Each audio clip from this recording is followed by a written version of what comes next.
Ja, jeg sidder derovre. Hende i den røde kjole? Ja. Ja. God dag. Det er politiet.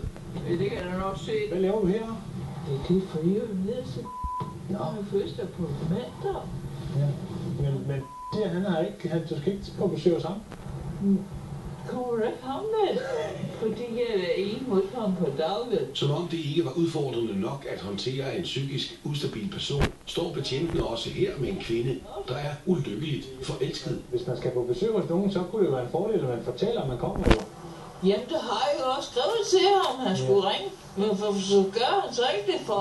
Han har aldrig til at ringe op det menneske. Manden er nu ikke glad for at have fået besøg. Hun siger, at hun skal op og besøge dig. Jamen, det er lige om, for jeg har fødselsdag på mandag. Det rager der mig en skid. Du skal ikke besøge mig. Nej, men og det er ikke en, du kan tale noget med. Jeg er kommet sammen med en for over et halvt år siden. Okay. Og nu... Ja, så har jeg aflyst hende. Ja. Så har jeg været i taxa indtil flere masser af gange, og bare ikke blevet lukket ind. Nej, men det er også fint nok. Så ringer jeg så til politiet, da de kommer og fjerner hende med en taxa. Ja. Men der er jo ikke andet for, det bliver jo bare den samme, vi gør igen. Betjenten har fået at vide, at kvinden har skabt utryghed, så de ser ingen anden løsning end at få hende til at forlade stedet. Helst frivilligt. Du skal tilbage til... Nej, det skal jeg i hvert fald ikke. Jeg skal da sige, at Sussen derind og have en ordentlig blomkålshow. Det må du klare, når du kommer tilbage til... Ikke tale om det. Kvinden har taget en taxa hjemmefra. En tur på over 30 kilometer. Han skal komme her, og det er nu. Det skal han ikke. Det skal han. Nej.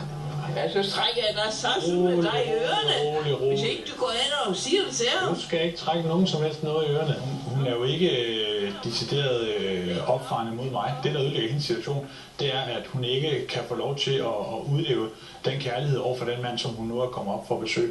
For det har ikke nogen med politiet at gøre. Du skal indse, at det her forhold, du engang har haft, det er slut.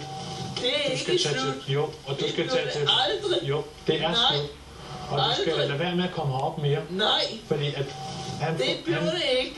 Det ender med at få et tilhold imod dig, så du ikke må komme herop. Hvis du så kommer, så får du bøder, og til sidst kan du risikere at komme i fængsel. Men kvinden er langt fra overbevist, og betjentene får en hård opgave med at få hende til at opgive sin kærlighedserklæring. Nej.